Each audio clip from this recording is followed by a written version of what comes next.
Hi hello friends. இன்றைக்கி நம்ம இந்த வீடியோவில் என்ன பார்க்க போகிறோம்னு சொல்லி பார்த்தீங்கன்னா, டிஎன்பிஎஸ்சியில் 2024ஆம் ஆண்டு கேட்கப்பட்ட பாலிட்டி கொஸ்டின்ஸ் தான் வந்து பார்க்க போகிறோம். இது பார்ட் 2 வீடியோ தான். ஆல்ரெடி பார்ட் 1 வீடியோ வந்து போட்டிருக்கோம். அதை பார்க்காதவங்க இந்த வீடியோ கீழே இருக்கக்கூடிய டிஸ்கிரிப்ஷன் பாக்ஸில் லிங்க் இருக்குது. அந்த வீடியோக்குரிய லிங்க்கை கிளிக் பண்ணி பாருங்கள். ஓகேவா? ஸோ இது ரிமைனிங் கொஸ்டின்ஸ். ஓகே. ஸோ இந்த வீடியோட ஃபஸ்ட் கொஸ்டின், சரியான ஜோடிகளை தேர்வு செய்க. ஸோ ஒரு 4 இணை வந்து கொடுத்துருக்காங்க. இயர் வைஸாக கொடுத்துருக்காங்க. ஃபஸ்ட்டு இந்து திருமண சட்டம். ஸோ வந்து பார்த்திங்கன்னா 1955, அவங்க 56ன்னு தவறாக கொடுத்துருக்காங்க. ரெண்டாவது இந்து வாரிசுரிமை சட்டம் 1956 சரியாக இருக்குது. மூணாவது இந்து தத்தெடுப்பு மற்றும் பராமரிப்பு சட்டம் 1956 அதுவும் சரியாக இருக்குது.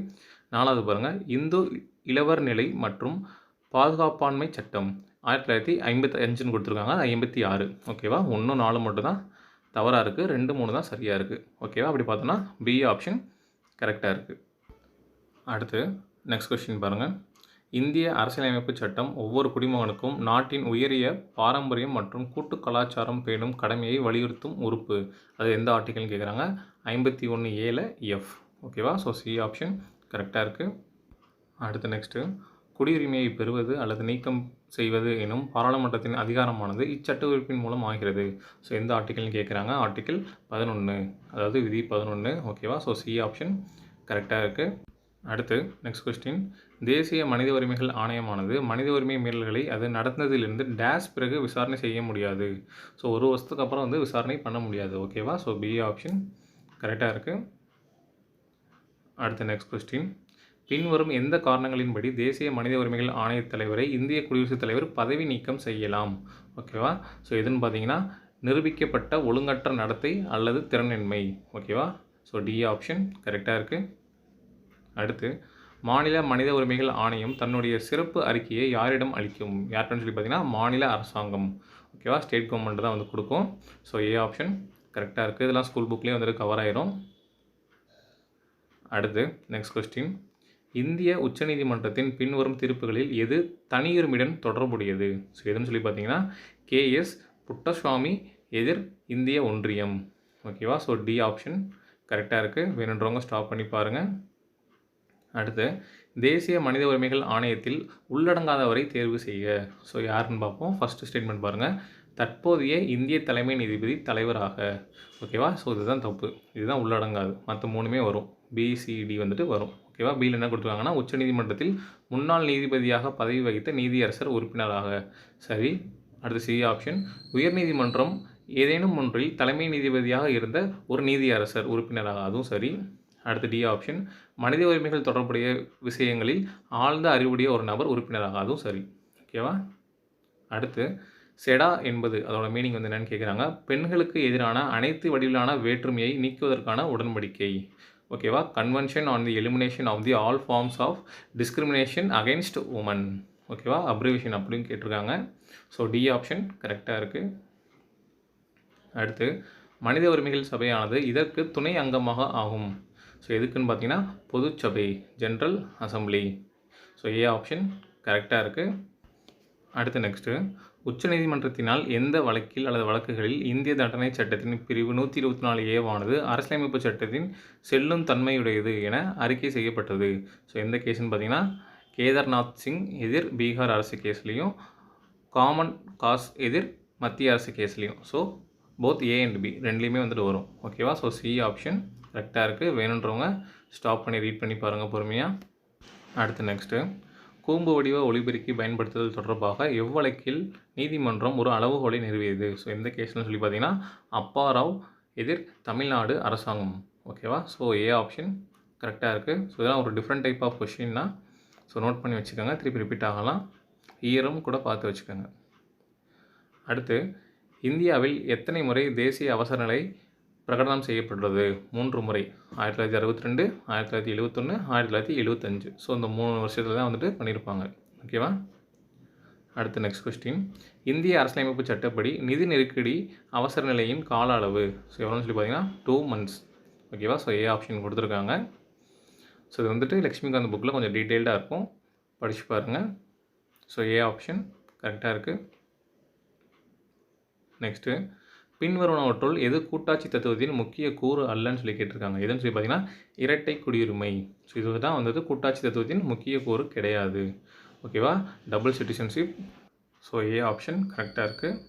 நெக்ஸ்ட்டு கோலக்நாத் எதிர் பஞ்சாப் அரசு என்ற வழக்கு கீழ்கண்ட எதனுடன் தொடர்புடையது? ஸோ எதனுடன் பார்த்தீங்கன்னா நீதி புனராய்வு, அடிப்படை உரிமைகள், 24வது அரசியலமைப்பு சட்ட திருத்தம். ஓகேவா, இது 3ோடையுமே தொடர்புடையது. ஸோ ஆல் தி அபோவ் மேற்கண்ட அனைத்துன்றது அதுக்கு சரியானது. ஸோ இந்த கேஸ் எப்போ நடந்துச்சுன்னு பார்த்தீங்கன்னா 1967. அடுத்து சரியான விடையை தேர்ந்தெடுக்கவும். இந்திய அரசியலமைப்பின் ஆலோசனை வழங்கும் அதிகார வரம்பு எங்கிருந்து பெறப்பட்டது? ஸோ எங்கேருந்துன்னு பார்த்தீங்கன்னா கனடா. ஓகேவா, டி ஆப்ஷன். ஸோ இதெல்லாம் ஸ்கூல் புக் கொஷின்னா. அடுத்து தவறான கூற்றை தேர்க. இந்தியா ஒருங்கிணைந்த நீதித்துறையை கொண்டுள்ளது என்பதன் பொருளானது. ஸோ இதில் தவறு தான் கேட்டுருக்குறாங்க. ஸோ ஃபஸ்ட்டு ஆப்ஷன் பாருங்கள். உச்சநீதிமன்றம் உயர்நீதிமன்றங்களின் மீது நிர்வாக கட்டுப்பாட்டை கொண்டிருக்க முடியாதுன்னு சொல்லியிருக்காங்க. ஸோ கொண்டிருக்கலாம். ஸோ ஃபஸ்ட்டு ஸ்டேட்மெண்ட்டே தப்பாக இருக்காது, அதாவது ஃபஸ்ட் ஆப்ஷனே தப்பாக இருக்குது. ஓகேவா, மீதி 3மே அப்போ கரெக்டாக தான் இருக்கும். பிசிடி வேண்டுறவங்க அதை ஸ்டாப் பண்ணி ரீட் பண்ணி பாருங்கள். ஓகேவா, அடுத்து நெக்ஸ்ட்டு தவறான இணையை தேர்வு செய்க. சரத்து 51 வந்துட்டு சர்வதேச அமைதி மற்றும் பாதுகாப்பை உயர்த்துதல். ஸோ இது வந்துட்டு சரி. ரெண்டாவது பாருங்கள், சரத்து 51A இந்திய நாட்டின் அமைதி மற்றும் பாதுகாப்பை உயர்த்துதல். தவறு. அடுத்து 3வது சரத்து 52 குடியரசுத் தலைவரின் அதிகாரம். ஸோ சரி. ஸோ 2 மட்டும் தான் தவறாக இருக்குது. So C option. அடுத்து குழந்தைகளுக்கு கல்வி அளிப்பது பெற்றோரின் கடமை என்பது இந்திய அரசியலமைப்பு சட்டத்தின் எப்பகுதியின் கீழ் வருகிறது? ஸோ எந்த பார்ட்டிக்கல்னு சொல்லி பார்த்தீங்கன்னா பகுதி 4A. ஓகேவா, ஸோ சி ஆப்ஷன் கரெக்டாக இருக்குது. அடுத்து 6 வயதிற்கு உட்பட்ட குழந்தைகள் நலன் மற்றும் கல்வி வழங்குதல் பற்றி குறிப்பிடும் உறுப்பு யாது? ஸோ எந்த ஆர்டிக்கல்னு சொல்லி பார்த்தீங்கன்னா ஆர்டிக்கல் 45. உறுப்பு 45 தான். So A option. ஸோ இதெல்லாம் ஸ்கூல் புக் கொஷின்னா. அடுத்து இந்திய அரசியலமைப்பு சட்டத்தில் பொது சிவில் சட்டம் பற்றி குறிப்பிட்டுள்ள சரத்து. ஓகேவா, யூனிஃபார்ம் சிவில் கோடுன்னு சொல்லுவாங்க. அது எந்த ஆர்டிக்கல் கீழே வரும்னு சொல்லி பார்த்தீங்கன்னா ஆர்டிக்கல் 44. சரத்து 44. So D option. அடுத்து இந்திய அரசியலமைப்பு பிரிவு 51A அரசின் கொள்கை வழிகாட்டு நெறிமுறைகளின்படி அரசானது பன்னாட்டு டேஸ் மற்றும் டேஸ் ஆகியவற்றை முன்னெடுத்து செல்ல வேண்டும். பன்னாட்டு அமைதி மற்றும் பாதுகாப்பை முன்னெடுத்து செல்ல வேண்டும். ஓகேவா, so D option, peace and security. அடுத்த நெக்ஸ்ட் கொஸ்டின், தேசிய கீதம் பாட வேண்டியது கட்டாயமில்லை என்பதை குறிப்பிட்ட வழக்கு. ஸோ எந்த கேஸ்ன்னு பார்த்தீங்கன்னா பிஜு இமானுவேல் எதிர் கேரள மாநிலம். ஸோ இந்த கேஸில் தான் வந்துட்டு தேசிய கீதம் பாட வேண்டிய கட்டாயமில்லைன்னு சொல்லி வந்து சொல்லியிருப்பாங்க. ஸோ ஒரு இம்பார்ட்டண்டான கேஸு 1986 வந்து நடந்துச்சு. ஓகேவா, ஸோ ஏ ஆப்ஷன் கரெக்டாக இருக்குது. அடுத்து இந்திய அரசியல் சட்டத்தில் சுரண்டலுக்கு எதிரான உரிமை பற்றி குறிப்பிட்டுள்ள அரசியலமைப்பு சட்ட சரத்து. ஸோ எந்த ஆர்டிக்கல்னு பார்த்தீங்கன்னா ஆர்டிக்கல் 23. சரத்து 23 தான் சரியான ஆப்ஷன். ஸோ இதெல்லாம் ஸ்கூல் புக் கொஷின்னா. அடுத்து அடிப்படை உரிமைகள் தொடர்பான கீழ்கண்ட கூற்றுகளில் எது தவறுன்னு கேட்டிருக்காங்க. ஃபஸ்ட்டு பாருங்கள், அரசானது பொது நோக்கத்திற்காக கட்டாய வேலை வாங்குவது தடை செய்யப்பட்டுள்ளதுன்னு சொல்லியிருக்காங்க. ஸோ இதுதான் தவறு.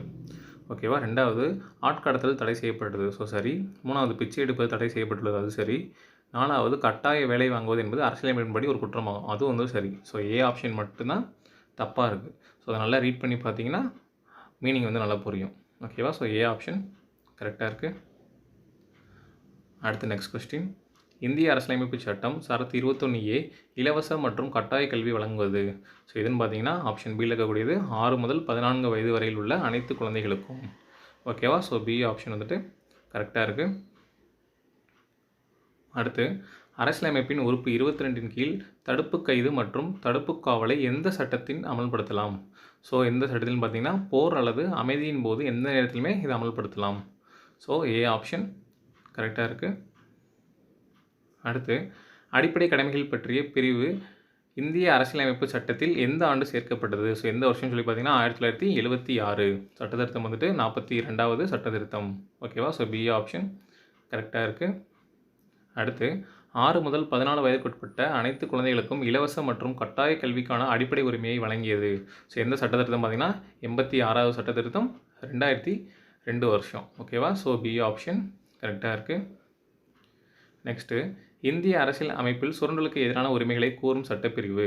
ஸோ எதுன்னு சொல்லி பார்த்தீங்கன்னா ஆர்டிகல் 23 மற்றும் 24. ஓகேவா, ஸோ ஏ ஆப்ஷன். இதெல்லாம் ஸ்கூல் புக் கொஸ்டின்னா. அடுத்து பின்வருவனவற்றுள் அரசமைப்புக்கு முந்தைய வளர்ச்சியினை வரிசைப்படுத்துக. ஓகேவா, ஸோ ஒரு 4 இது கொடுத்துருக்காங்க. ஃபஸ்ட்டு பாருங்கள், சைமன் குழு 1927. அடுத்து கிரிப்ஸ் குழு 1942. அடுத்து முறைப்படி பணி ஒப்படைப்பு. ஓகேவா? கேபினெட் டெலிகேஷன் கொடுத்துருக்காங்க. அது கிட்டத்தட்ட 1946 கிட்ட நடந்திருக்கும்.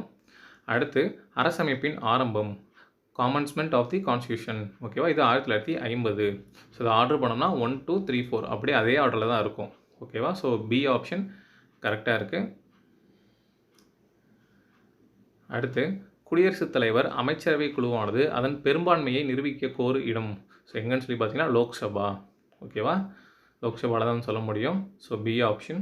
இதெல்லாம் ஸ்கூல் புக்லேயே இருக்குது. அடுத்து குடியரசுத் தலைவர் பதவி காலியாக இருக்கும் பொழுது குடியரசு துணைத் தலைவர் குடியரசுத் தலைவராக செயல்படும் காலம். ஸோ எவ்வளோ டேர்முக்கு வந்து அவர் இருக்கலாம்னு சொல்லி பார்த்தீங்கன்னா 6 மாத காலத்துக்கு வந்துட்டு இருக்கலாம். ஓகேவா? ஸோ இதுவும் ஸ்கூல் புக்லேயே இருக்குது. ஹையர் ஸ்டாண்டர்டில் வந்து இருக்குது. A option. அடுத்து நெக்ஸ்ட்டு நீதித்துறை மறு ஆய்வு செய்யும் அதிகாரம் பின்வரும் நடவடிக்கையுடன் தொடர்புடையதாகும். ஸோ எதோடன்னு சொல்லி பார்த்தீங்கன்னா சி ஆப்ஷன் பாருங்கள். அரசியலமைப்புக்கு எதிரான பாராளுமன்ற சட்டங்களை அரசியலமைப்பிற்கு முரணானது என அறிவிப்பது. ஓகேவா? இதுதான் நீதித்துறை மறு ஆய்வு அதிகாரம். So C option. அடுத்து இந்திய அரசமைப்பின் இந்த சட்டப்பிரிவானது அரசின் மீது வழக்கு தொடர்வதை சார்ந்திருக்கிறது. ஸோ இந்த ஆர்டிகல்னு சொல்லி பார்த்தீங்கன்னா 300 பிரிவு 300. ஓகேவா? ஸோ சி ஆப்ஷன் கரெக்டாக இருக்குது. வேணுன்றவங்க ஸ்டாப் பண்ணி பாருங்கள். அடுத்து ஆராய்ச்சி மற்றும் பகுப்பாய்வு அமைப்பானது இந்த நிறுவனத்தின் கட்டுப்பாட்டின் கீழ் இருக்கிறது.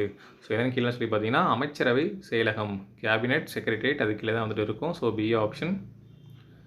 அடுத்து கீழே இருக்க கொஸ்டின் பாருங்கள். 196 பண மசோதாக்கள் இங்கு அறிமுகப்படுத்தப்படுகின்றன. ஸோ எங்கன்னு சொல்லி பார்த்தீங்கன்னா மக்களவை. லோக்சபாவில் மட்டும்தான் மணி பில் வந்து இன்ட்ரடியூஸ் பண்ண முடியும். ஓகேவா? ஸோ ஏ ஆப்ஷன் கரெக்டாக இருக்குது. அடுத்த நெக்ஸ்ட் கொஸ்டின் 1937 எந்த குழு உதவி செயலர் என்னும் பதவியை நீக்குவதற்கு பரிந்துரை செய்தது? அசிஸ்டன்ட் செக்ரட்டரி அந்த போஸ்ட் வந்து அபாலிஷ் பண்ணுறதுக்கு எந்த குழு வந்து பரிந்துரை செய்ததுன்னா மேக்ஸ்வெல் குழு. ஓகேவா? So C option. அடுத்து இந்தியாவின் மண்டல குழுக்களின் தலைவராக இருப்பவர் யாருன்னு சொல்லி பார்த்தீங்கன்னா ஒன்றிய உள்துறை அமைச்சர். ஓகேவா? இதெல்லாம் ஸ்கூல் புக்லேயே வந்துட்டு இருக்குது. 12th புக்கில் இருக்குது. அடுத்து எந்த ஆண்டில் சிறப்பு செயலர் என்னும் பதவி அறிமுகப்படுத்தப்பட்டது? ஓகேவா? ஸ்பெஷல் செக்ரட்டரின்னு சொல்லி கொடுத்துருக்காங்க. ஸோ எந்த வருஷம் சொல்லி பார்த்தீங்கன்னா 1947. ஸோ ஏ ஆப்ஷன் கரெக்டாக இருக்குது. அடுத்து நெக்ஸ்ட்டு கேபினட் செயலரின் முந்தைய பெயர் சொல் யாது? ஸோ எதுன்னு பார்த்தீங்கன்னா செயலாட்சி குழு செயலர், secretary of the executive council. இதுதான் வந்துட்டு கேபினட் செக்ரட்டரியோட முன்னாள் பெயர் வந்துட்டு. ஓகேவா? So B option. அடுத்து எந்த ஆண்டில் வெளியுறவுகள் மற்றும் காமன்வெல்த் உறவுகள் அமைச்சகம் வெளியுறவுத்துறை அமைச்சகம் என பெயர் மாற்றம் செய்யப்பட்டது? ஸோ எந்த வருஷம் சொல்லி பார்த்தீங்கன்னா 1949. ஓகேவா? So C option. அடுத்து நெக்ஸ்ட்டு பாராளுமன்ற ஆட்சி முறையின் முக்கிய அம்சமாகும்படி இருக்க முடியாது. ஸோ ஒரு 4 ஸ்டேட்மெண்ட் கொடுத்துருக்காங்க. அதில் ஃபஸ்ட்டு பாருங்கள் எழுதப்பட்ட அரசியலமைப்பு. ஸோ வந்துட்டு வராது. அடுத்து பாராளுமன்றத்தின் இரு சபை இது வந்துட்டு வரும். அடுத்து நிர்வாகத்தின் கொள்கைகள் மற்றும் செயல்களுக்கு சட்டமன்றமே பொறுப்பு. ஓகேவா? இது வந்துட்டு வரும். அடுத்து நிர்வாகம் சட்டத்துறை மற்றும் சட்டமன்றத்திற்கு இடையே அதிகாரம் பிரித்தல். ஸோ இது மட்டும் வராது. 1, 4 வராது. ஓகேவா? 2, 3 மட்டும்தான் வரும். ஸோ பி ஆப்ஷன் கரெக்டாக இருக்குது. வேணுன்றவங்க பொறுமையாக ஸ்டாப் பண்ணி ரீட் பண்ணி பாருங்கள். அடுத்து நெக்ஸ்ட்டு எந்த ஆண்டில் இந்திய அரசியலமைப்பு நிர்ணய சபை உருவாக்கப்பட்டது? ஸோ எந்த வருஷம் சொல்லி பார்த்தீங்கன்னா 1946. So B option. இதெல்லாம் ஸ்கூல் புக் கொஷின் தான். அடுத்து கீழே இருக்க கொஷின் பாருங்கள். எந்த அரசியலமைப்பு திருத்தத்தின் மூலம் சொத்துரிமை என்பது அடிப்படை உரிமைகள் பட்டியலிலிருந்து நீக்கப்பட்டது? ஸோ 44வது சட்ட திருத்தம் எந்த வருஷம் சொல்லி பார்த்தீங்கன்னா 1978. ஓகேவா? அது ரொம்ப இம்பார்ட்டண்டான கொஷின். ஸோ இதுவும் ஸ்கூல் புக்லேயே இருக்குது. ஸோ டி ஆப்ஷன் கரெக்டாக இருக்குது. அடுத்த நெக்ஸ்ட் கொஸ்டின் இந்திய அரசியலமைப்பு பிரிவு வழிகாட்டு நெறிமுறைகள் இந்த சட்ட உறுப்பில் கொண்டிருக்கிறது. ஸோ எந்த ஆர்டிகல்ஸ் பார்த்தீங்கன்னா 36லேருந்து 51 வரை. ஓகேவா? பிரிவு 36 முதல் 51 வரை. ஸோ சி ஆப்ஷன் கரெக்டாக இருக்குது. அடுத்த நெக்ஸ்ட்டு அரசியலமைப்பு நிர்ணய சபையின் முதல் கூட்டம் நடைபெற்ற நாள். ஸோ ஃபஸ்ட் மீட்டிங் எப்போ நடந்ததுன்னு சொல்லி பார்த்தீங்கன்னா டிசம்பர் 9, 1946. ஓகேவா? ஸோ சி ஆப்ஷன் கரெக்டாக இருக்குது. ஸோ இதுவும் ஸ்கூல் புக்லேயே வந்துட்டு இருக்குது.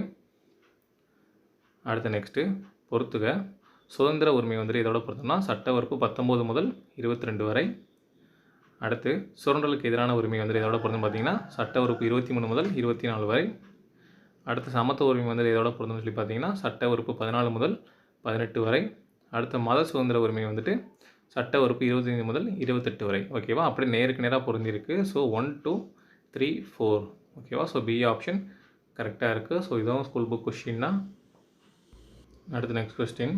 அடிப்படை உரிமைகள் விதிகளில் சரியாக பொருந்துவதை கண்டறிக. ஸோ இப்போ தான் முன்னாடி பொறுத்துகளை பார்த்தோம். இப்போ அப்படியே வந்துட்டு சரியாக பொருந்துவது எதுன்னு கேட்டிருக்காங்க. ஸோ சமத்துவ உரிமை விதி 29 முதல் 30 கொடுத்துருக்காங்க, அது தவறு.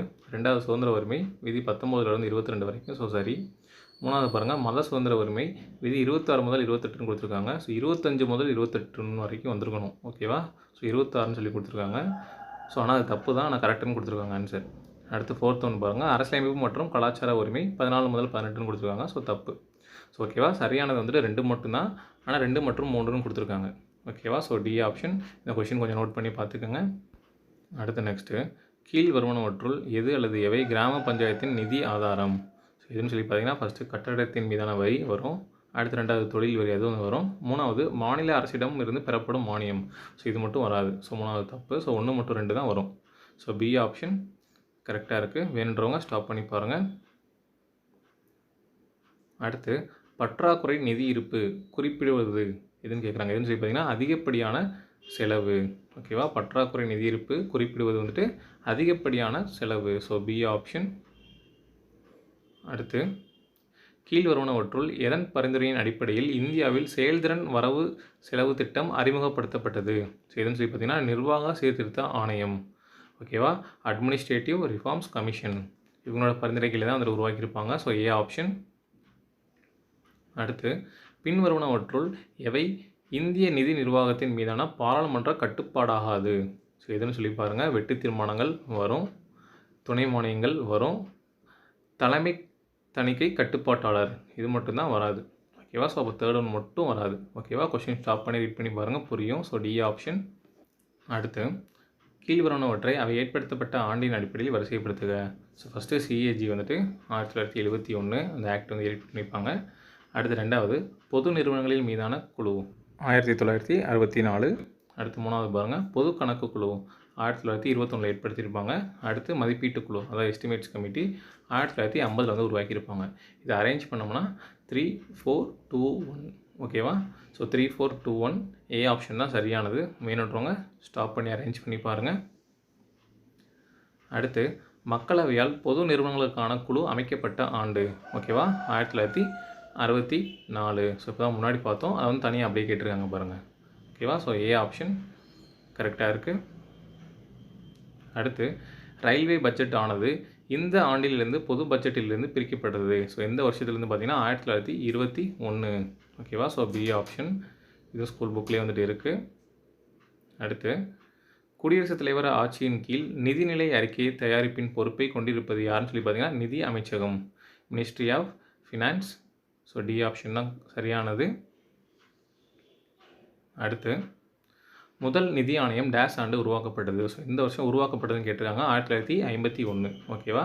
அதனுடைய தலைவர் வந்துட்டு கேசி நியோகி. ஸோ சி ஆப்ஷன் கரெக்டாக இருக்குது. அடுத்து இந்தியாவின் தலைமை கணக்கு தணிக்கை அலுவலர் இவரால் நியமிக்கப்படுகிறார். ஸோ யாரால் அப்பாயின்மெண்ட் பண்ணப்படுவார்னு சொல்லி பார்த்தீங்கன்னா, ஜனாதிபதி, அதாவது பிரசிடெண்ட். ஓகேவா? ஸோ எந்த ஆர்டிக்கிள் வந்து பார்த்தீங்கன்னா, ஆர்டிக்கல் 148 சிஏஜிக்கானது. சிஏஜி ஆர்டிக்கிள் வந்துட்டு 148. அடுத்து நிதி ஆணைய உறுப்பினர்களின் தகுதி குறித்து பின்வரும் கூற்றுகளில் எது உண்மை? ஸோ ஒரு 2 ஸ்டேட்மெண்ட் கொடுத்துருக்காங்க. ஃபஸ்ட்டு பாருங்கள், அவர் ஓய்வு பெற்ற நீதிபதியாக இருக்க வேண்டும். அப்படி கிடையாது. அடுத்து ரெண்டாவது, அரசாங்கத்தின் நிதி மற்றும் கணக்குகள் பற்றிய சிறப்பு அறிவு பெற்றிருக்க வேண்டும். ஸோ ரெண்டாவது சரி. ஓகேவா? ஸோ அப்போ 2 மட்டும்தான் உண்மை. ஸோ பி ஆப்ஷன் பாருங்கள், 2 மட்டும். அடுத்த நெக்ஸ்ட் கொஸ்டின், மத்திய மாநில உறவுகள் குறித்து நிர்வாக சீர்திருத்த ஆணையத்தின் கருத்துக்களில் பின்வருவனவற்றுள் எவை சரியானது? ஸோ ஃபஸ்ட்டு பாருங்கள், மாநிலங்களுக்கு இடையான ஒரு குழு அமைக்கப்பட வேண்டும். ஸோ வந்துட்டு சரி. ரெண்டாவது, மாநிலங்களுக்கு அவர்களின் பணி தொடர்பாக அதிகாரங்கள் அதிகபட்சமாக அதிகார ஒப்படைப்பு செய்யப்படக்கூடாதுன்னு கொடுத்துருக்காங்க. ஸோ வந்து தவறு. அடுத்த மூணாவது, மாநிலங்களுக்கான திட்ட மானியங்களை விநியோகிக்க வேண்டிய கொள்கைகளை குறித்து நிதி ஆணையம் பரிந்துரைக்கலாம். ஸோ மூணாவது ரைட்டு. 1, 3 மட்டும் ரைட்டு. ஓகேவா? ஸோ சி ஆப்ஷன் கரெக்டாக இருக்குது.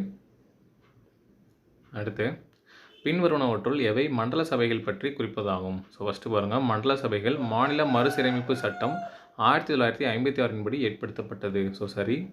இவை ஆலோசனை அமைப்புகளாகும். ஸோ இதுவும் வந்துட்டு சரி. அடுத்து 3வது பாருங்க. மண்டல சபைகளின் தலைவர் உள்துறை அமைச்சர் ஆவார். ஸோ இதுவும் வந்துட்டு சரி. ஸோ இதெல்லாம் ஸ்கூல் புக்லேயே வந்துட்டு இருக்குது. ஓகேவா? ஸோ அந்த 3 பாயிண்ட்டுமே சரி. அப்படி பார்த்தோம்னா டி ஆப்ஷன் 1, 2, 3. அடுத்து நெக்ஸ்ட்டு கீழ்வருவனவற்றை அவை ஏற்படுத்தப்பட்ட ஆண்டின் அடிப்படையில் வரிசைப்படுத்துக. ஸோ ஃபஸ்ட்டு சர்க்காரியா கமிஷன் 1983, மண்டல குழுக்கள் வந்துட்டு 1956. ஓகேவா? மாநிலங்களுக்கு இடையான குழுக்கள் ஓகேவா 1990. ராஜ மன்னர் குழு வந்துட்டு 1969. இவங்க பார்த்தீங்கன்னா 3142 கொடுத்துருக்காங்க. அதாவது இறங்கு வரிசையில் வந்து அரேஞ்ச் பண்ணி வச்சுருக்காங்க. ஓகேவா? ஸோ இது வந்துட்டு இயர் தெரிஞ்சு வச்சுக்கோங்க. இயர் தெரிஞ்சு வச்சுட்டு நீங்கள் தான் அரேஞ்ச் பண்ணணும். ஓகேவா? அது ஆப்ஷன் வந்து தப்பாக தான் இருக்குது. ஓகேவா? வேணுன்றவங்க ஸ்டாப் பண்ணி பாருங்கள். அடுத்து நெக்ஸ்ட்டு கூற்று அரசியலமைப்பின் சரத்து 200 கீழ் ஆளுநர் குடியரசுத் தலைவரின் ஒப்புதலுக்கு எந்த மசோதாவையும் ஒதுக்குவதற்கு அதிகாரம் பெற்றுள்ளார். ஓகேவா? ஸோ வந்துட்டு சரி. அதுக்கு காரணம் வந்துட்டு அவ்வாறு அனுப்பப்படும் மசோதாவில் ஜனாதிபதி அதாவது குடியரசுத் தலைவர் கையெழுத்திட வேண்டும். ஸோ இது வந்துட்டு தவறு. கூற்று மட்டும்தான் சரி. ஓகேவா? ஏ சரியானது, ஆனால் ஆர் வந்துட்டு தவறானது. ஸோ ஏ ஆப்ஷன் கரெக்டாக இருக்குது. அடுத்து இந்திய அரசியலமைப்பின் எந்த அட்டவணை மத்திய மாநில மற்றும் பொது பட்டியல்களை கொடுத்துள்ளது. ஸோ இதுன்னு சொல்லி பார்த்தீங்கன்னா ஷெட்யூல் 7. ஓகேவா? ஷெட்யூல் 7ல் தான் சொல்லியிருப்பாங்க 7ஆம் அட்டவணை. So D option. அடுத்து நெக்ஸ்ட்டு பின்வருவனவற்றுள் எது சர்க்காரியா ஆணையத்தின் அதிகார வரம்பில் இல்லைன்னு சொல்லி கேட்குறாங்க. ஸோ 4 ஆப்ஷன் பாருங்கள். அதில் சி ஆப்ஷன் நதிநீர் பிரச்சனைகளை தீர்ப்பது. இது மட்டும்தான் இவரோட ஆணையத்தின் அதிகார வரம்பில் வந்துட்டு வராது. மற்ற ஏபிடி 3 ஆப்ஷனுமே வந்து வரும். ஸோ வேணுன்றவங்க ஸ்டாப் பண்ணி ரீட் பண்ணி பாருங்கள். அடுத்து கீழ்கண்டவற்றுள் எது நிர்வாகத்தின் மீது நீதித்துறை கட்டுப்பாட்டின் வழிமுறையாகும். ஸோ இதுன்னு பார்த்தீங்கன்னா ஃபஸ்ட்டு அரசாங்கத்திற்கு எதிரான வழக்குகள், அது சரி. 2வது நீதித்துறை மீளாய்வு, அது வந்து சரி. அடுத்து சட்டத்தின் ஆட்சி, அது வந்து வராது. 4வது சட்ட ரீதியான முறையீடு, அது வந்துட்டு வரும். 4வது நிர்வாக உரிமை, அது வந்துட்டு வராது. ஸோ 1, 2, 4 மட்டும்தான் வரும். ஓகேவா? ஸோ பி ஆப்ஷன் கரெக்டாக இருக்குது. அடுத்து கூற்று பாருங்கள். நிர்வாகத்தின் மீது நீதித்துறை கட்டுப்பாடு நீதித்துறை மீளாய்வு கொள்கையிலிருந்து வெளிப்படுகிறது. ஸோ வந்துட்டு தவறு. ஸோ கூற்றை தவறு. அதுக்கு காரணம் நீதித்துறை மீளாய்வு என்பது அரசின் கூட்டங்கள் மற்றும் உத்தரவுகளை அவை அரசியலமைப்பிற்கு எதிரானவை என அறிவிக்கும் நீதிமன்றங்களின் அதிகாரத்தை குறிக்கிறது. ஸோ காரணம் வந்து சரி. கூற்று தவறு, காரணம் வந்துட்டு சரி. ஓகேவா? ஸோ சி ஆப்ஷன் கரெக்டாக இருக்குது. நெக்ஸ்ட்டு பொறுத்துக சட்டப்பிரிவு 352 வந்துட்டு அவசரநிலை பிரகடனம் 3ஓட வந்துட்டு பொருந்தும். அடுத்து 356 வந்துட்டு மாநிலங்களில் அரசியலமைப்பு இயந்திரம் தோல்வியடைந்தால் ஏற்படும் ஏற்பாடுகள். ஸோ 4ஓட பொருந்தும். அடுத்து 360 வந்துட்டு நிதி அவசரநிலை தொடர்பான விதிமுறைகள் 2ஓட பொருந்தும். அடுத்து 358 வந்துட்டு தேசிய அவசரநிலையின் போது பிரிவு 19 விதிகளை இடைநிறுத்துதல். ஓகேவா? ஸோ 1ஓட வந்து பொருந்தும். ஸோ சி ஆப்ஷன் 3, 4, 2 தான் சரியான ஆப்ஷன். அடுத்து நெக்ஸ்ட்டு இந்திய அரசியலமைப்பின் எந்த பிரிவு ஒன்றியத்தால் வழங்கப்பட்ட வழிமுறைகளுக்கு இணங்கவோ அல்லது நடைமுறைப்படுத்தவோ தவறிதன் விளைவு பற்றி பேசுகிறது. ஸோ எந்த ஆர்டிகல்னு சொல்லி பார்த்தீங்கன்னா ஆர்டிகல் 365. இந்திய அரசியலமைப்பு சட்டப்பிரிவு 365 தான். ஸோ பி ஆப்ஷன் கரெக்டாக இருக்குது. என்றவங்க ஸ்டாப் பண்ணி பாருங்கள். அடுத்த நெக்ஸ்ட் கொஸ்டின் இந்திய அரசியலமைப்பின் இணைந்த பட்டியலில் கீழ்கண்டவற்றுள் எது அடங்கும். ஸோ கன்கரண்ட் லிஸ்ட்டை தான் வந்துட்டு இணைந்த பட்டியலும் கொடுத்துருக்காங்க. ஸோ ஃபஸ்ட் ஒன் பாருங்கள். பொருளாதாரம் மற்றும் சமூக திட்டமிடல் வரும்.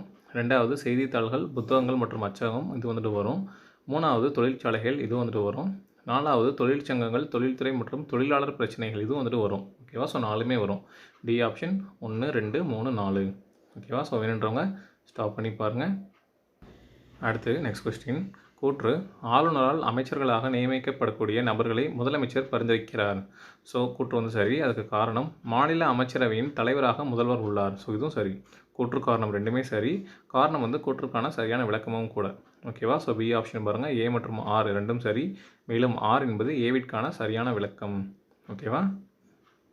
அடுத்து கூற்று அமைச்சர் மற்றும் சம்பந்தப்பட்ட துறையின் செயலாளர் ஆகியோர் அமைச்சரவையின் முடிவை நிறைவேற்றுவதை மேற்பார்வையிடுகின்றனர். ஸோ வந்துட்டு சரி. அதுக்கு வந்துட்டு காரணம் வந்துட்டு முதலமைச்சர் பல்வேறு சட்ட நிறைவேற்ற ஆட்சித்துறையின் செயல்திறனை மதிப்பீடு செய்து தேவையான இடங்களில் திருத்த நடவடிக்கைகளை மேற்கொள்கிறார். ஸோ இதுவும் வந்துட்டு சரி. கூற்று காரணம் ரெண்டுமே சரி.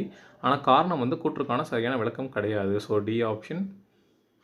அடுத்து கூற்று உயர்நீதிமன்ற நீதிபதிகள் ஜனாதிபதியால் நியமிக்கப்படுகிறார்கள். ஸோ கூற்று சரி. அதுக்கு காரணம் இந்திய தலைமை நீதிபதி மற்றும் சம்பந்தப்பட்ட மாநிலத்தின் ஆளுநருடன் கலந்தாலோசித்த பின்னர் ஒரு மாநிலத்தின் உயர்நீதிமன்ற தலைமை நீதிபதி குடியரசுத் தலைவர் நியமிக்கிறார். ஸோ இதுவும் வந்துட்டு சரி.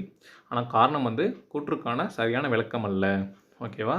ஸோ டி ஆப்ஷன் தான் சரியானது. வேணுன்றவங்க ஸ்டாப் பண்ணி ரீட் பண்ணி பாருங்கள்.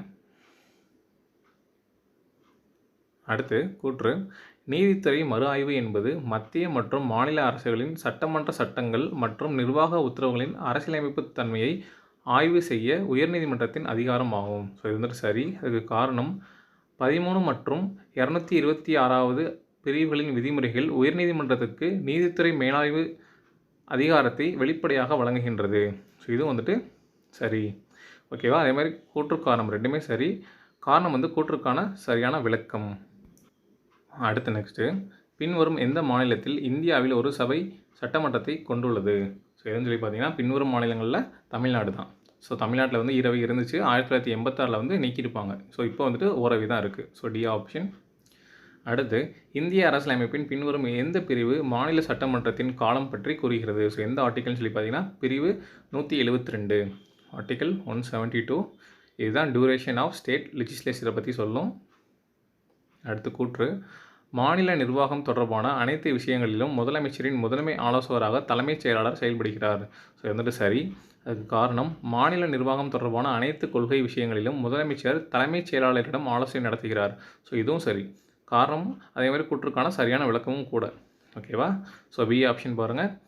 ஏ மற்றும் ஆர் ரெண்டும் சரி. மேலும் ஆர் என்பது ஏவிற்கான சரியான விளக்கம். ஓகேவா?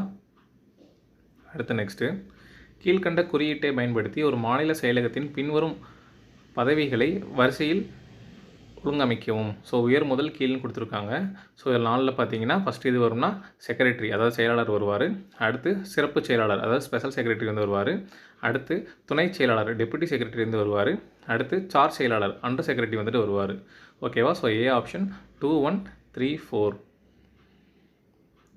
அடுத்து இவர் பரிந்துரையின்றி சட்டப்பேரவையில் பண மசோதாவை தாக்கல் செய்ய முடியாது.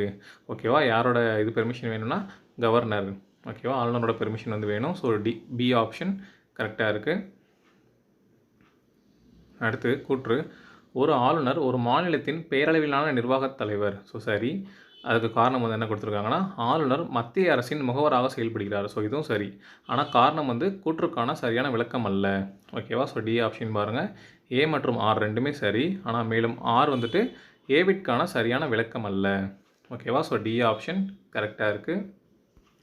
அடுத்து நெக்ஸ்ட்டு அனைத்து இந்திய குடிமைப் பணிகள் இந்திய அரசியல் சாசனத்தின் இந்த சட்ட உறுப்பின் கீழ் வருகிறது, அதாவது உருவாக்கப்படுகிறது. ஸோ இந்த ஆர்டிக்கல்னு பார்த்தீங்கன்னா சட்ட உறுப்பு 312, ஆர்டிக்கிள் 312 தான் சரியான ஆப்ஷன். அடுத்து ஒரு புதிய அனைத்திந்திய சேவையை இதன் மூலம் உருவாக்க முடியும். ஸோ ஆல் இந்தியா சர்வீஸ், அதாவது நியூ ஆல் இந்தியா சர்வீஸ் வந்துட்டு இதன் கீழ் உருவாக்க முடியும்னா பாராளுமன்ற சட்டத்தின் மூலம் உருவாக்க முடியும். ஓகேவா? ஸோ பி ஆப்ஷன் கரெக்டாக இருக்குது. அடுத்து இந்திய பொது நிர்வாக நிறுவனம் IIPA எந்த வகை அமைப்பு ஆகும்னு கேட்குறாங்க. எந்த வகைன்னு பார்த்தீங்கன்னா அரசு சார்ந்த. ஓகேவா? Quasi governmental. So A option கரெக்டாக இருக்குது. அடுத்து நெக்ஸ்ட் கொஸ்டின் போட்டித் தேர்வுகளுக்காக அண்ணா நிர்வாக பணியாளர் கல்லூரியால் தொடங்கப்பட்ட செயலியின் பெயர் பின்வருவனவற்றுள் எது? எதுன்னு பார்த்தீங்கன்னா நோக்கம் செயலி. ஓகேவா? நோக்கம் ஆப். ஸோ இதெல்லாம் current affair related question. So எப்படி கேட்டிருக்காங்க பாருங்கள். அடுத்து தமிழ்நாடு அரசு பணியாளர் தேர்வு ஆணையத்தின் தலைவர் மற்றும் உறுப்பினர்களின் சேவை நிபந்தனைகள் நிர்வகிப்பது. ஸோ எந்த ஆக்ட் வந்து கேட்குறாங்க. ஓகேவா? 1954ஆம் ஆண்டு தமிழ்நாடு அரசு பணியாளர் தேர்வாணைய ஒழுங்குமுறைகள். ஓகேவா? So regulations 1954. ஏ ஆப்ஷன் கரெக்டாக இருக்குது.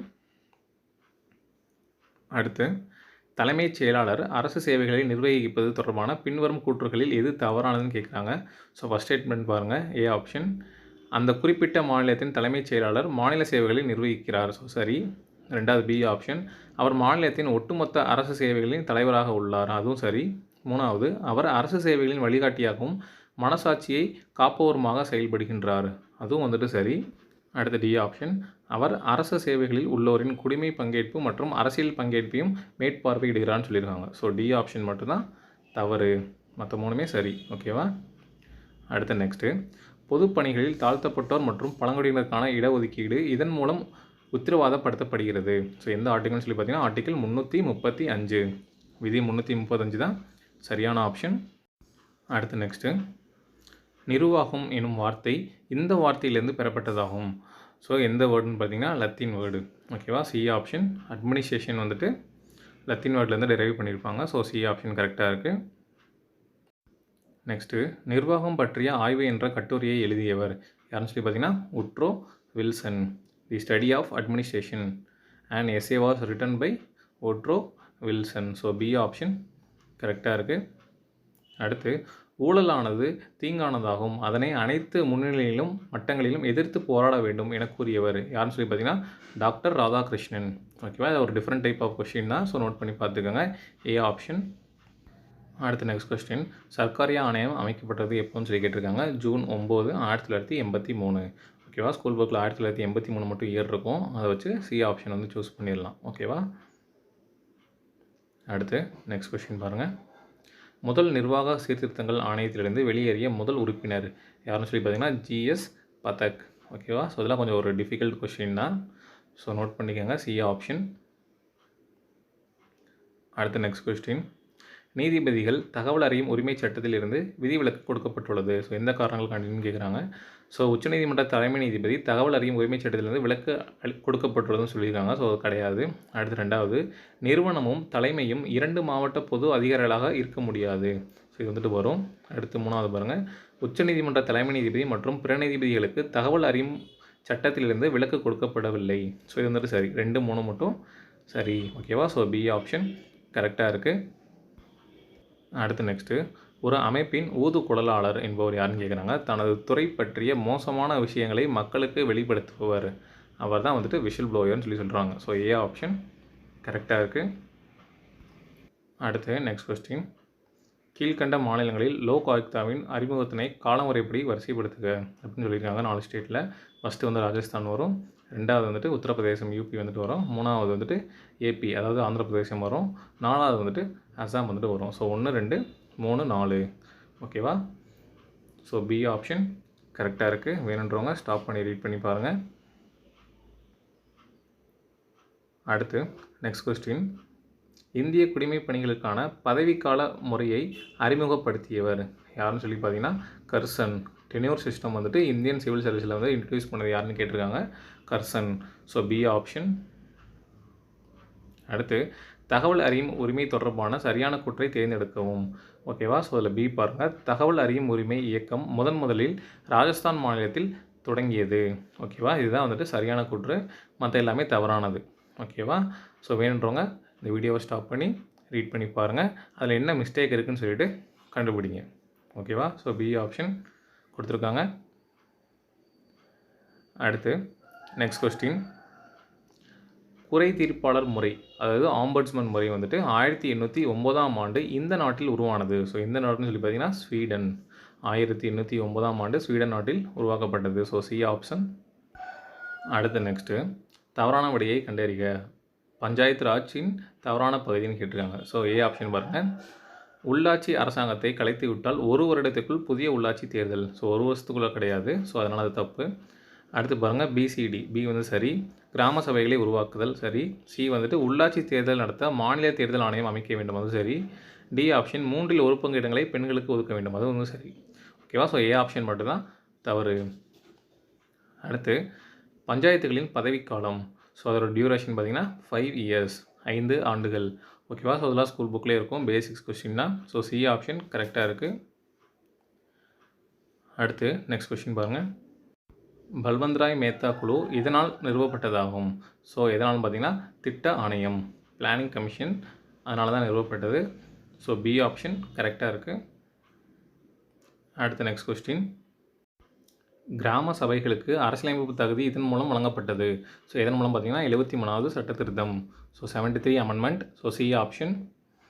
அடுத்து, நகர்ப்புற உள்ளாட்சி அரசாங்கத்தின் நகரத்தின் குடிமகன் வந்து யாருன்னு கேட்குறாங்க. அதாவது நகர்ப்புற உள்ளாட்சி அரசாங்கத்தில் நகரத்தின் முதல் குடிமகன் யாருன்னு பார்த்தீங்கன்னா mayor. The first citizen of the city in urban local government is mayor. So B option. அடுத்து பொறுத்துக. பல்வந்த்ராய் மேத்தா குழு வந்து என்ன சொல்லியிருக்கோம்னா ஜனநாயக அதிகார பரவலாக்க திட்டம். ஸோ ரெண்டோட வந்துட்டு பொருந்தும். அடுத்து சமுதாய மேம்பாடு திட்டம், அது வறுமை ஒழிப்பு திட்டத்தோட பொருந்தும்.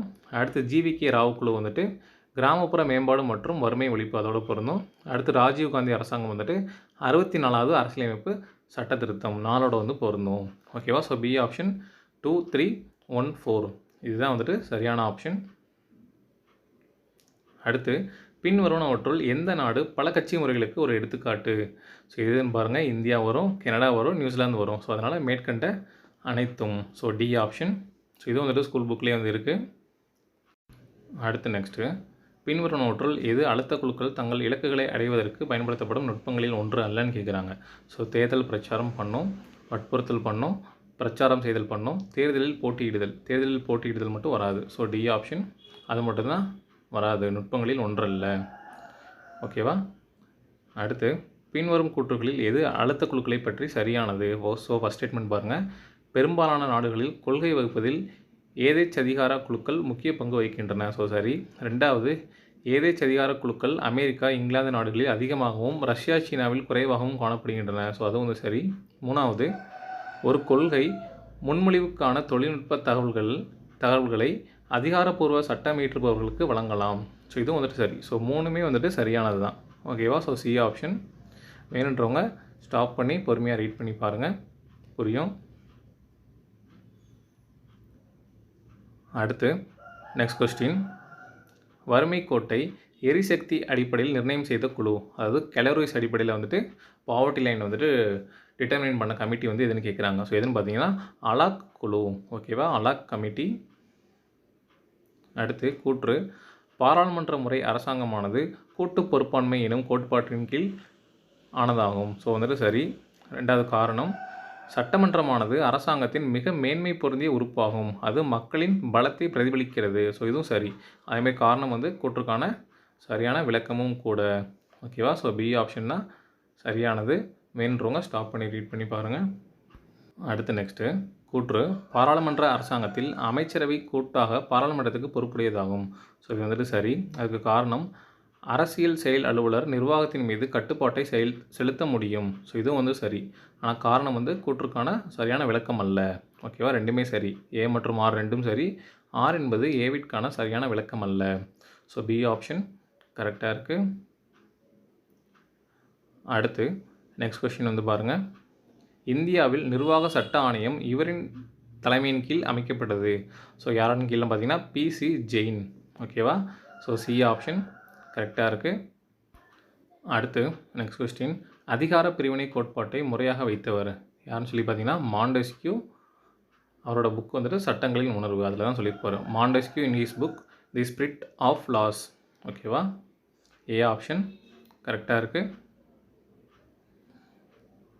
அடுத்த நெக்ஸ்ட் கொஸ்டின். சரியான விடையை தேர்ந்தெடுக்க. பொதுநல வழக்கு பில் வந்துட்டு இந்தியாவில் 1980களில் அறிமுகப்படுத்தப்பட்டது. ஸோ சரி. ரெண்டாவது, உண்மையில் பொதுநல வழக்கு முதலில் வாய்ப்பாளர்களுக்குத்தான் அமெரிக்காவில் முதலில் பயன்படுத்தப்படுதுன்னு சொல்லியிருக்காங்க. ஸோ ரெண்டாவது ஸ்டேட்மெண்ட் வராது. மூணாவது பாருங்கள். பொதுநல வழக்கு என்பது சட்டத்தின் கட்சியின் வெளிப்பாடாகும். ஓகேவா? ஸோ அது வந்துட்டு சரி. அடுத்து நாலாவது, பொதுநல வழக்கு தனிநபருக்கு பொருந்தாது. ஸோ அது வந்துட்டு தவறு. ஸோ 1, 3 மட்டும் தான் சரி. ஓகேவா? ஸோ பி ஆப்ஷன் 1 மற்றும் 3 சரியானது.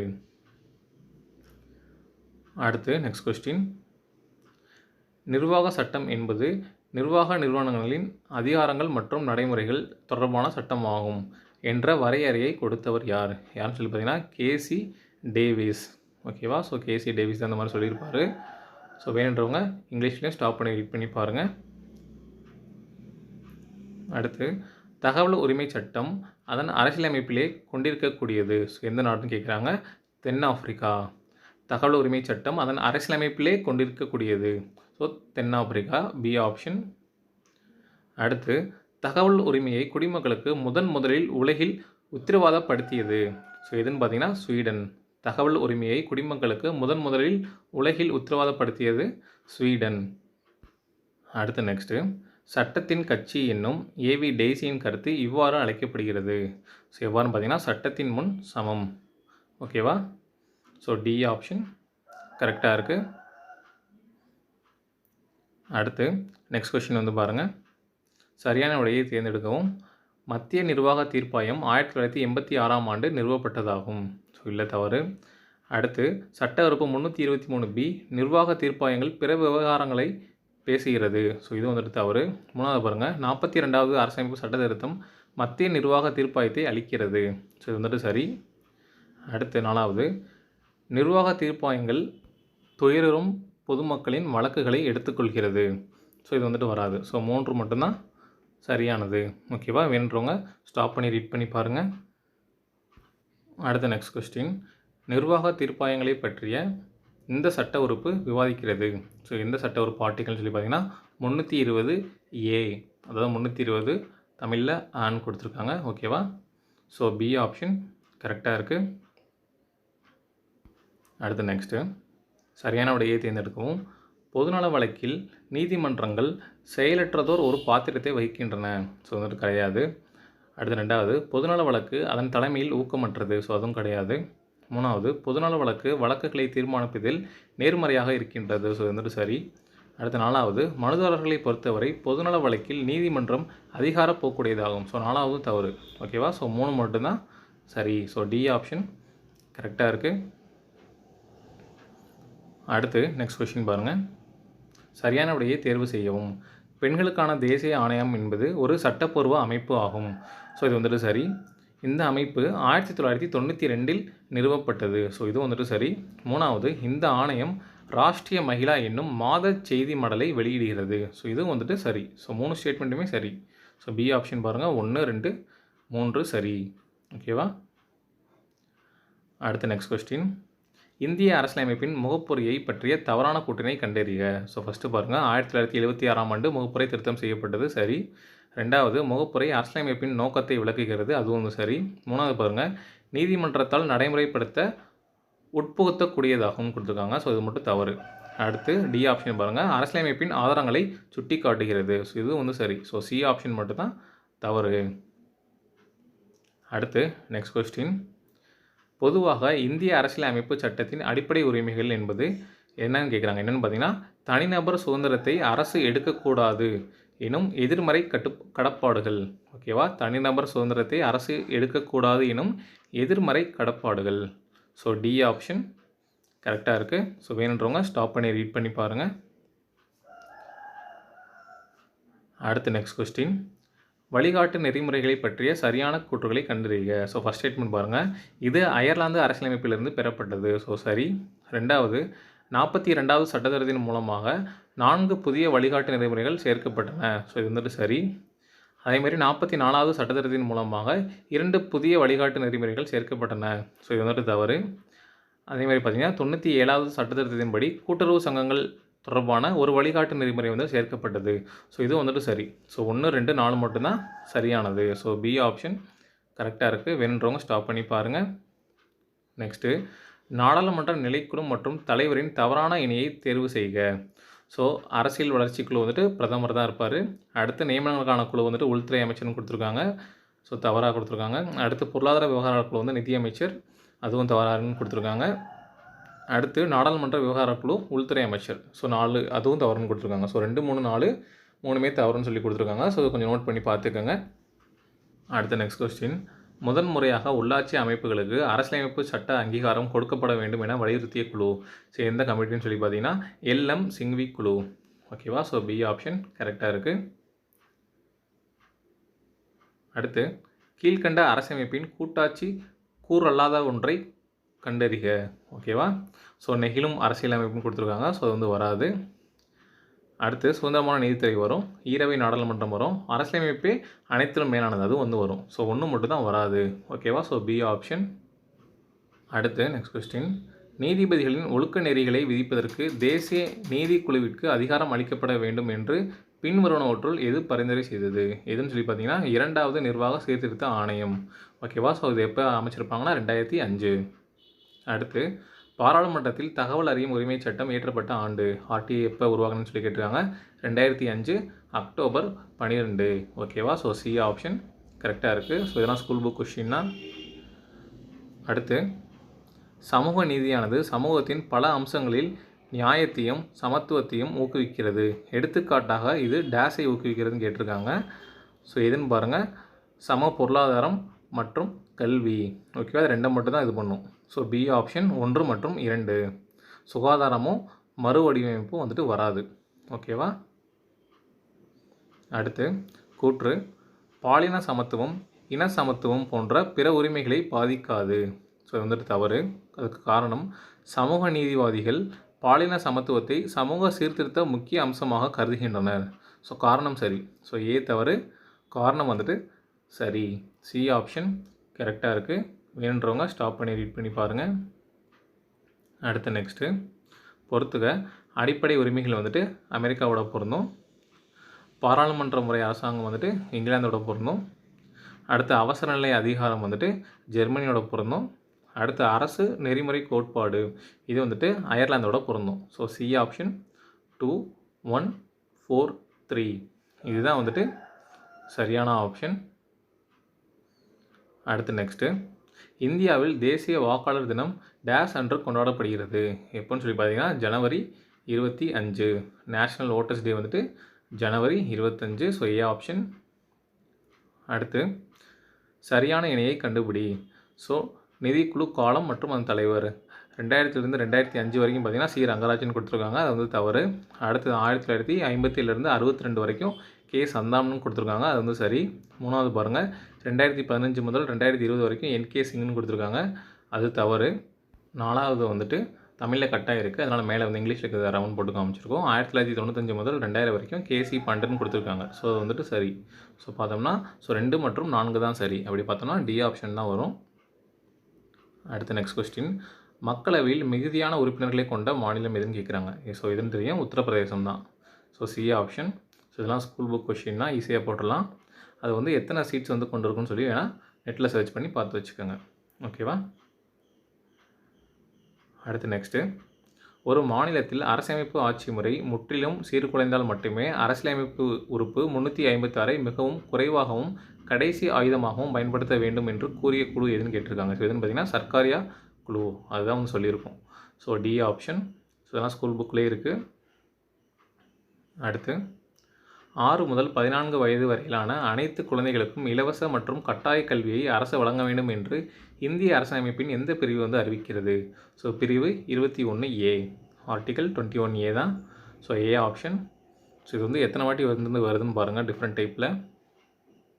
அடுத்து, பொறுத்துக ஆளுநர் வந்துட்டு பிரிவு 155ஓட பொருந்தும்.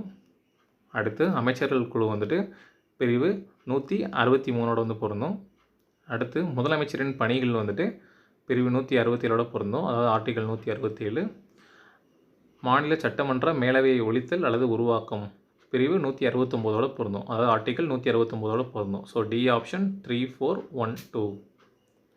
அடுத்து, 73வது மற்றும் 74வது அரசியல் சாசன திருத்த சட்டங்கள் எங்கே பெண்களுக்கு 1/3 பங்கு இடங்களை ஒதுக்கியுள்ளன? ஸோ பஞ்சாயத்து மற்றும் நகர சுயாட்சி அமைப்புகளில். ஓகேவா? ஸோ ஏ ஆப்ஷன் கரெக்டாக இருக்குது. அடுத்து நெக்ஸ்ட்டு, சட்டப்பிரிவு 243B எந்த அரசமைப்பு சட்டத்திருத்தத்தின் மூலம் சேர்க்கப்பட்டது? ஸோ 73வது அரசமைப்பு சட்ட திருத்தம். ஓகேவா? So D option, article 243B. ஓகேவா? அடுத்து, முகவரியும் இந்திய அரசமைப்பின் ஒரு பகுதி என உச்சநீதிமன்றம் இந்த வழக்கில் பிரகடனப்படுத்தியது. ஸோ ஓகேவா? இதெல்லாம் பார்த்தீங்கன்னா கேசவானந்த பாரதி வழக்கு. ஸோ ரொம்ப ஃபேமஸான கேஸ். So B option. அடுத்து, இந்திய அரசியலமைப்பால் உருவாக்கியவர்கள் அடிப்படை கடமைகள் என்ற கருத்தியலை இதிலிருந்து பெற்றனர். ஸோ இதிலிருந்து பார்த்தீங்கன்னா அமெரிக்க அரசியலமைப்பு. ஓகேவா? ஸோ சி ஆப்ஷன் கரெக்டாக இருக்குது. அடுத்து நெக்ஸ்ட்டு, ஈரவை சட்டமன்றங்களை கொண்ட மாநிலங்களை கண்டறிக. தெலுங்கானா, தமிழ்நாடு, பீகார், கர்நாடகான்னு கொடுத்துருக்காங்க. ஸோ அதில் தமிழ்நாடு மட்டும் வராது. தமிழ்நாட்டில் மட்டும் 1986 ஒழிச்சிருப்பாங்க. ஸோ மற்ற எல்லாமே வரும். அப்படி பார்த்தோம்னா சி ஆப்ஷன் 1, 3, 4 மட்டும் வரும். ஓகேவா? Telangana, Bihar, Karnataka. So C option கரெக்டாக இருக்குது. அடுத்து நெக்ஸ்ட் கொஸ்டின், நீங்கள் பழங்குடியினர் பகுதியில் ஒரு சமூக நல அலுவலராக பணிபுரிந்தால் பழங்குடியினர் சமூகம் நிலையான வளர்ச்சி அடைய உதவும் திட்டங்கள் பின்வருவனவற்றுள் எதற்கு முதலில் நீங்கள் முக்கியத்துவம் கொடுப்பீர்கள்? ஸோ எதுக்கு கொடுக்கணும்னு சொல்லி பார்த்தீங்கன்னா வாழ்வாதார வாய்ப்புகள். ஓகேவா? ஸோ ஏ ஆப்ஷன் இதுக்கு தான் வந்து கொடுக்கணும். அடுத்து நெக்ஸ்ட் கொஸ்டின், பஞ்சாயத்து ராஜ் என்னும் கருத்து சரியான விளக்கங்களை கண்டறிக. ஸோ பஞ்சாயத்து ராஜ் என்பது வயதான அனுபவம் உள்ள 5 நபர்களை கொண்ட குழு என்று பொருள். ஸோ தவறு. ரெண்டாவது, கிராமப்புறங்களில் அமைக்கப்படும் சுய நிர்வாக நிறுவனங்கள் பொதுவாக பஞ்சாயத்து ராஜ் என்று அழைக்கப்படுகிறது. ஸோ இதுவும் தவறு. மூணாவது, சுயமாக ஆளும் கிராமப்புற உள்ளாட்சி அமைப்புகள் இந்திய சூழலில் பஞ்சாயத்து ராஜ் நிறுவனங்களாக விவரிக்கப்படுகின்றன. ஸோ 3 மட்டும் தான் சரி. ஸோ ஏ ஆப்ஷன் கரெக்டாக இருக்குது. அடுத்து, இந்திய குடியரசுத் தலைவர் மற்றும் துணை குடியரசுத் தலைவராக ஒரே நேரத்தில் இருந்த இணையில் தவறானது எதுன்னு கேட்டிருக்காங்க. ஸோ ஓகேவா? ஸோ குடியரசுத் தலைவராக இருக்கப்போ துணை குடியரசுத் தலைவர் யாராக இருந்தார்? ஸோ அதில் தவறானது கேட்டிருக்காங்க. ஸோ ஃபஸ்ட்டு பாருங்கள், கேஆர் நாராயணன் குடியரசுத் தலைவர் அப்போ துணை குடியரசுத் தலைவர் யார் இருந்தார்னா கிருஷ்ணகாந்த் இருந்திருப்பார். அடுத்து எஸ் ராதாகிருஷ்ணன் இருந்திருக்கப்போ ஜாகிர் ஹுசேன் இருந்திருப்பார். 4வது ஆர் வெங்கட்ராமன் இருந்திருக்கப்போ சங்கர் தயாள் இருந்திருப்பார். அடுத்து 4வது இணை பாருங்கள், கியானி ஜெயில் சிங் இருந்திருக்கப்போ கேஆர் நாராயணன் கொடுத்துருக்காங்க, அவர் இருந்திருக்க மாட்டார். ஆர் வெங்கட்ராமன் இருந்திருப்பார். ஸோ 4 மட்டும்தான் தவறாக இருக்குது. ஓகேவா? ஸோ பி ஆப்ஷன் 4 மட்டும் தவறானது. அடுத்து நெக்ஸ்ட்டு பொறுத்துக, 14வது நிதி ஆணையம் வந்துட்டு டாக்டர் ஒய்வி ரெட்டியோட பொருந்தும். அடுத்து 13வது நிதி ஆணையம் வந்துட்டு டாக்டர் விஜய் கேல்கரோட பொருந்தும். அடுத்து 12வது நிதி ஆணையம் வந்துட்டு டாக்டர் சி ரங்கராஜனோட பொருந்தும். அடுத்து 10வது நிதி ஆணையம் வந்துட்டு கேசி பண்டோட பொருந்தும். ஓகேவா? ஸோ அப்படி மேட்ச் பண்ணோம்னா 4, 2, 3, 1 இதுதான் வந்துட்டு சரியான ஆப்ஷன். ஏ தான் சரி. அடுத்து நெக்ஸ்ட்டு, நீதி கட்சி அரசாங்கத்தின் சட்ட சாதனைகள் என்னென்னு கேட்குறாங்க. தேர்தலில் போட்டியிட பெண்கள் அனுமதிக்கப்பட்டனர். ஸோ சரி. ரெண்டாவது, 1925ஆம் ஆண்டு மெட்ராஸ் இந்து சமய அறக்கட்டளை சட்ட மசோதா நிறைவேற்றப்பட்டது. ஸோ இது 25ஆ 26ஆன்னு சொல்லிட்டு நிறைய கான்ட்ரவர்சி இருக்குது. ஓகேவா? ஸோ இதில் வந்து சரின்னு தான் கொடுத்துருக்காங்க. 3வது, விவசாயிகள் கடன் தள்ளுபடி சட்டம்னு சொல்லியிருக்காங்க. இது வந்து வராது. ஓகேவா? இது ரெண்டுமே வந்து வரும். ஃபஸ்ட் ஸ்டேட்மெண்ட் ரெண்டுமே வரும். ஸோ 1 மற்றும் 2. ஸோ இயர் வந்துட்டு தான் கன்ஃபியூஸ் பண்ணுற மாதிரி இருக்கும். ஸோ அது ஃபைனல் ஆன்சர் வந்து என்ன விட்டுருக்காங்கன்னு பார்த்தா தான் தெரியும். நெக்ஸ்ட்டு, நீதியரசர் கிருஷ்ண ஐயர் எந்த வழக்கில் நீதித்துறை கட்டுப்பாட்டில் பொது நிறுவனங்கள் என்ற அடிப்படையில் உள்ள தத்துவத்தை விளக்கினார்? ஸோ எந்த கேஸ்லன்னு பார்த்தீங்கன்னா fertilizer corporation Kamgar union versus fertilizer corporation. ஓகேவா? ஸோ இந்த கேஸில் தான் சொல்லியிருப்பாங்க. ஸோ சி ஆப்ஷன் கரெக்டாக இருக்குது. ஸோ எந்த வெர்ஷன் வேணால் நோட் பண்ணி பார்த்துக்கோங்க. அடுத்து நெக்ஸ்ட்டு, மத்திய நிர்வாக தீர்ப்பாய சட்டம் 1985 எத்தனை வகையான தீர்ப்பாயங்களை ஏற்படுத்த வழிவகை செய்கின்றது? ஸோ எத்தனைன்னு பார்த்தீங்கன்னா 3. மத்திய நிர்வாக தீர்ப்பாய சட்டம் 1985 ஒன்று 3 வகையான தீர்ப்பாயங்களை ஏற்படுத்த வழிவகை செய்கிறது. So B option. அடுத்த நெக்ஸ்ட் கொஸ்டின், இந்தியாவில் நிர்வாக தீர்ப்பாயங்களை ஏற்படுத்துவதற்கு வழிவகை செய்த அரசமைப்பு திருத்தம். ஸோ எந்த திருத்தம்னு பார்த்தீங்கன்னா 42வது சட்ட திருத்தம். ஓகேவா? ஸோ சி ஆப்ஷன் 1976 பண்ணியிருப்பாங்க. அடுத்து நெக்ஸ்ட் கொஸ்டின் பாருங்கள், உயர்நீதிமன்றங்கள் பின்வரும் எந்த நீதி பேராணை மறுமூலம் தீர்ப்பாயங்கள் மீது தங்கள் மேற்பார்வை செய்வதை செயல்படுத்துகின்றன? ஸோ தமிழ் டிரான்ஸ்லேஷன் கொஞ்சம் ஒரு மாதிரி இருக்குது, நல்லா ரீட் பண்ணி பாருங்கள். ஸோ இதுக்கு ஆன்சர் வந்துட்டு தடைமாற்று நீதி பேராணை. ஓகேவா? ஸோ பி ஆப்ஷன் தான் இதுக்கு சரியானது. அடுத்த நெக்ஸ்ட் கொஸ்டின், வங்கி நிறுவனம் பெயர் மாற்றம் செய்யும் போது மத்திய அரசாங்கத்தின் ஒப்புதலுடன் யாரிடம் தடையில்லா சான்று பெற வேண்டும்? யாருன்னு சொல்லி பார்த்தீங்கன்னா இந்திய ரிசர்வ் வங்கி. So reserve bank of India அவங்கள்ட்ட தான் வந்துட்டு தடையில்லா சான்று பெற வேண்டும். ஸோ ஏ ஆப்ஷன் கரெக்டாக இருக்குது. இந்த ஸ்லைடோட வந்துட்டு இந்த வீடியோ வந்துட்டு முடியுது. ஓகேவா? உங்களுக்கு ஏதாச்சும் டவுட் இருக்குது அப்படின்னா கமெண்ட் செக்ஷனில் வந்து கமெண்ட் பண்ணுங்கள். ஏன்னா இதில் இருக்க எல்லாமே டிஎன்பிஎஸ்சி ரிலீஸ் பண்ண டென்டேட்டிவ் ஆன்சர்ஸ் கீஸ் தான். ஏதாச்சும் ஒரு சிலது வந்து மாறி இருக்கலாம். ஓகேவா? நீங்கள் பார்ட் 1 வீடியோ பார்க்கலன்னா இந்த வீடியோக்கில் இருக்கக்கூடிய டிஸ்கிரிப்ஷன் பாக்ஸில் லிங்க் வச்சுருக்கோம், அதை கிளிக் பண்ணி பார்த்துக்கோங்க. ஓகேவா? இதே மாதிரி ஜியாகிரஃபி, எக்கனாமி, யூனிட் 8, சயின்ஸ்க்கும் வந்து ப்ரீவியஸ் இயர் கொஸ்டின்ஸ் வந்து இயர் வைஸாக போட்டிருக்கோம். ப்ளேலிஸ்ட்டில் செக் பண்ணி பார்த்துக்கோங்க. ஓகே ஃப்ரெண்ட்ஸ், இந்த வீடியோ உங்களுக்கு பிடிச்சினா லைக் பண்ணுங்கள், உங்கள் ஃப்ரெண்ட்ஸ் எல்லோரும் கிடைக்கிற மாதிரி ஷேர் பண்ணுங்கள். நீங்கள் என்ன நம்ம யூடியூப் சேனலில் சப்ஸ்கிரைப் பண்ணலான்னா சப்ஸ்கிரைப் பண்ணிக்கோங்க. அப்போ தான் நெக்ஸ்ட் போடக்கூடிய வீடியோஸ் வந்து உங்களுக்கு ஷோ ஆகும். Okay, thank you.